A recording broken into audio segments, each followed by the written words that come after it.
How many hours you play a day? Around 1 or 2. 2 hours a night. Very reasonable. Very reasonable. The same parents that maybe had like any kind of hysteria about this now, bro, you know they'd be on their mobile phone hitting like that blackjack or some kind of boomer ass whatever card game, like hardcore. You know, they in a retirement home now hitting that shit all day long between reruns of Price is Right. So you know where they be at. Let's look at another antiquated parent panic of video games, 1988. This is another one of those like hysteria videos here. I find very dank. We don't know how to free Zelda, but we do know why kids love them and critics hate them. John Stossel reports, nuts for Nintendo, when 2020 continues.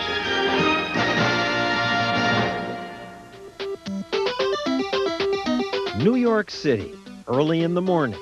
Before the toy stores open, they're lined up outside. I'm in line. But that line is so basic, dude. That line's like casual as fuck these days, dude. Line 2 because the director of 2020 said, Stossel, I hate to ask, but you've got to help me get my kid a copy of Super Mario Brothers 2. This man came all the way from Indiana to get one. He came 1,000 miles just for this game? Yes. I've done 7 stores a day for 3 weeks now. I cannot. Does everyone in 88 just have a porn stash? Like, does everyone? I mean, dude, everyone? Everyone? Now, what's Nintendo, you ask, and why should you care? Well, I think it's something you should know about because it's captured America's children. Never has there been a toy that's been this successful. Bruce Apar is editor of a magazine that follows the industry. How big a hit is this? This is as big or bigger than anything the toy industry has ever seen. I'll give you one Those eyebrows are comparison. Barbie, which is an institution, does about $500 million a year. Nintendo does over 3 times as much. They come in 2 categories. Sports games such as tennis, hockey, football, boxing, all with good graphics and sound effects. Even more popular are the adventure games like Super Mario. They tend to have ludicrous plots. Mario is... I'm really curious if this is like, you know, like this whole like hysteria of parenting angles was like, you know, a thing in 88, 89 with the NES's success and whatnot. I'm like really curious of what coverage was like for Pokemon. Like, okay, so unlike this, I wasn't around for this, right? I was born 89, but I was very around for Pokemon when that shit blew up in 98 onward, and especially the TCG. Pokemon, I would argue, dwarfs this. Like, this is more like, you know, okay, video games for children's toys, you know, whatever. It's just a culture war because like boomers don't fucking know. Boomers were never inside the house, right? So they want you to go outside and play stick and ball all day and stay out until dark or whatever. But then like 10 years later, you know, being inside is not so radicalized now. Maybe, I'm guessing here, but like Pokemon was just like, bro, parents really didn't get that. They're like, I don't get it. What's the big fucking deal, right? And you know, my fucking ass was just, so you know, Pokemon anime every day, all day. TCG every day, all day. Outside trading cards with other kids. Then Game Boy, Link Cable, playing all day. So I'm just like, there's no way there's not like, you know, some really interesting parent point of view hysteria over Pokemon being an absolute culture tsunami back then, you know? 50,000 people call Nintendo's 800 number every week asking for help with the games. Phones are manned by games fanatics who often play other games while answering questions. What that is, when you're at that link, though, you're almost at that point. Okay, what you want to do is, like I said, jump on the guy with the car. You know what's crazy? We go back a little bit, right? Looking at this workspace in 1988. Those 800 number every week asking. We actually watched the inception and the origin of the modern work cubicle, and all I can see now is just like this is like a max power cubicle here, right? Like individual walls and a miniature bookshelf included here with like, you know, space and everything else. This is like, you know, the drippiest of drip of 80s cubicles for its time. In Japan, the games are an even bigger success. I'll pause here because I feel like I did hit a little bit of a nerve here right now. Not wrong. I do think I do think open offices, well, they're a mistake. I could see where you want collaboration zones, you know, because I do think here there's a lot of substance to the fact that, like, you know, if you're in the same environment day in, day out, it's like it's stifling for your creativity. And ultimately, you know, the vibes do hit different when you get change of some kind, right?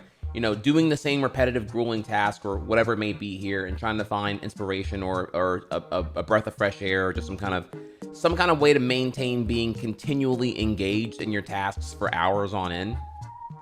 A change of environment might be really, really good, you know? Taking your laptop and just going to the, I don't know, cafeteria or whatever here might be nice. So I do think there is value to having, like, you know, open zones. Definitely whenever you make your you make the entire office entirely open. Sometimes you just really want to be in, maybe you want to be in your space with like maybe your own miniature whiteboard and be able to just, like, you know, really hash out what's going on in your head. Yeah, I you know, now the problem here is that I'm not the one to give great commentary on this here because I've never had an office job. I literally was a McDonald's worker into a busboy into a waiter / server who then also worked retail at GameStop simultaneously. And then I became a streamer 8.5 years later. So, you know, I never actually had I never had an office job, even though I was an inside kid, whatever you want to call. Yeah, so I think cold take here, entirely open offices, mega mistake. Continual collaboration endlessly in perpetuity calls for almost like a cult-like hive mind. Everyone needs to be on the same level of care and enthusiasm. And unless everyone's being paid really fucking well at the job in question, I just don't see such a continuous hive mind probable to assume. So the open office will eventually just lead to more distractions than engagement. Yo. In the U.S., it's mostly Mario that they want. The last Super Mario Brothers 2 was just sold. And they get upset. Well, they say, oh, can you take my name? Can you take my credit card, please? Can you do something? My kid wants it. His friend has it, and they're not friends anymore because he doesn't have it. All this makes me wonder, is the shortage real, or are they holding back supplies to increase the mystique? Then we fast forward to 30 years later. 35 years later, I'm sorry, old here. 35 years later. Yeah, so Tears of the Kingdom Limited Edition. Is that going to be an abundant supply? You know, based off of prior sales of Metroid Dread Limited Edition being kind of hard to find, based off of the Metroid Dread Amiibos being kind of hard to find, based off of Breath of the Wild 1 Limited Edition being practically impossible to acquire, based off of Animal Crossing Super Drip Limited Switch Hardware Edition being very hard to find. All this brings us to a final question. Should parents buy these games at all? The National Coalition Against Television Violence thinks they shouldn't because they say they're bad for kids. Like, I like how you shoot the people with boomerangs and bombs. I just like jumping on things and killing them and shooting things. The coalition says this will make some kids act violently. Well, I don't know about that, but there's another problem. Watching the kids play, seeing the intensity of their interest, the word obsession comes to mind. How many hours you play a day? Around 1 or 2. 2 hours a night. When you Very reasonable. Very reasonable. when you should be doing your homework? Yeah. She doesn't like This girl's mother doesn't like the game. Bro, like, who's gonna get good at Valorant playing 2 hours a day? Bro, that's like 2 rounds. That's about it, dude. Like, you're a crack addict. Not only that, here, you know, here's what's really funny, right? The same parents that maybe had like any kind of hysteria about this now, bro, you know they'd be on the mobile phone hitting like that blackjack or some kind of boomer ass whatever card game, like hardcore. You know, they in a retirement home now, hitting that shit all day long between reruns of Price is Right. You know where they be at. So we had to take it away for a while because homework wasn't getting done. Bedtime got pushed aside. What do you mean take it away for a while? I disassembled it and put it in the back of a closet for a while. But now you're letting them play again. Not as much. You know what's crazy? I remember now, I had a friend in 5th grade who just casually admitted to me that his mom was like, yeah, we can't play video games on the weekdays, only on the weekends.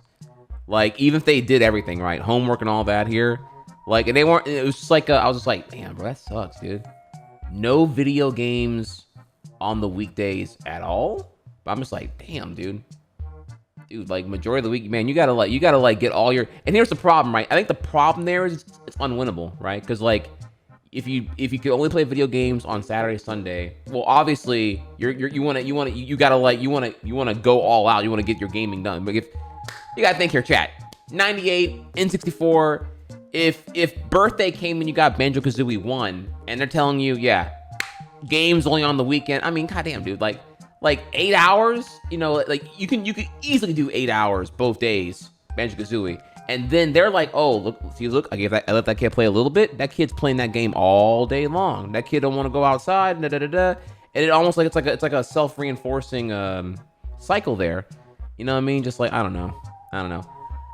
Yeah, like, you know, okay, ultimately, parent hysteria over video game consumption was rooted in parental concern for maybe like fearing the unknown, because like a culture change was coming, right?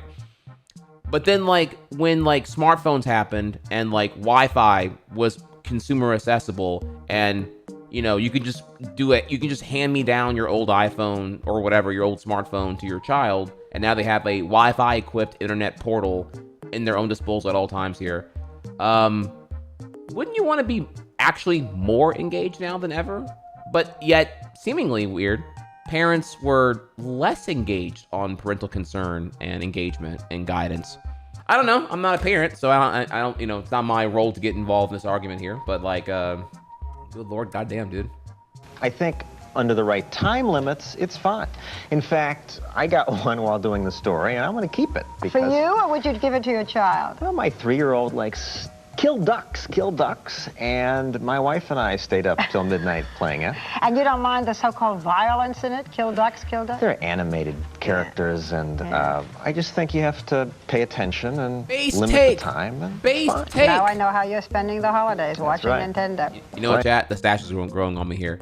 How do you feel about that violence in media and all that? Oh, well, I mean, are we having the same cadence towards movies and books and whatnot? I think it's fine here. You know, just, you know, parents individual advisory and whatnot here. Also, my mustache here currently very, very based. Kill ducks.